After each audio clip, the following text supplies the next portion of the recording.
আল্লাহর এই ফেরেশতা সিংহা হাতে নিয়ে মুখের কাছে নিয়ে আল্লাহর আরশে মুআল্লার দিকে তাকায় থাকে, একটা সেকেন্ডের জন্য এদিক আর ওদিক করে না। কখন রব হুকুম দিবে সিংহায় ফুৎকার দেওয়ার জন্য, যখন সিংহায় ফুৎকার দিবে কুরআন বলতেছে ইদাস সামাউ ফাতারাত, আকাশ ভেঙ্গে ভেঙ্গে ভেঙ্গে ভেঙ্গে পড়তে থাকবে। ওয়া ইদাল কাওয়াকিবু তাসারাত, সমগ্র নক্ষত্রগুলি ভেঙ্গে ভেঙ্গে ভেঙ্গে ভেঙ্গে পড়তে থাকবে।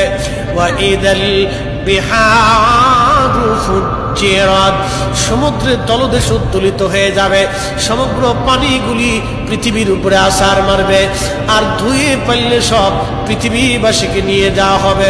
ওয়া ইদাল কুবুরু বুসিরাত, কবরের ভিতরে যাহা আছে সব আমার মালিক আমার রব বের করে দিবে।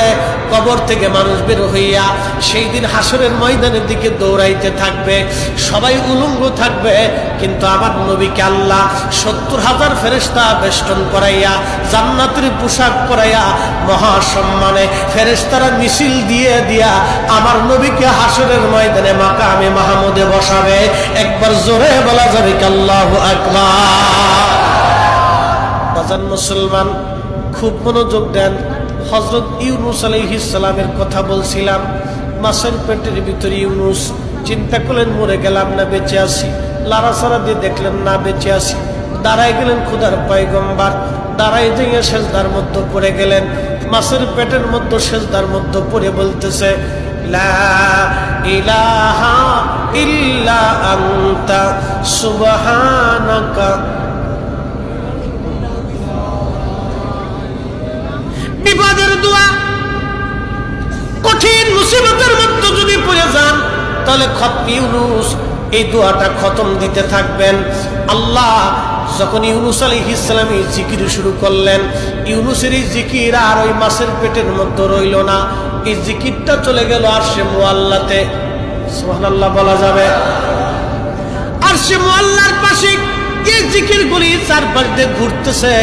আরশে মুআল্লা ধরে রাখছেন ৪ জন ফেরেশতা কাঁধে করে।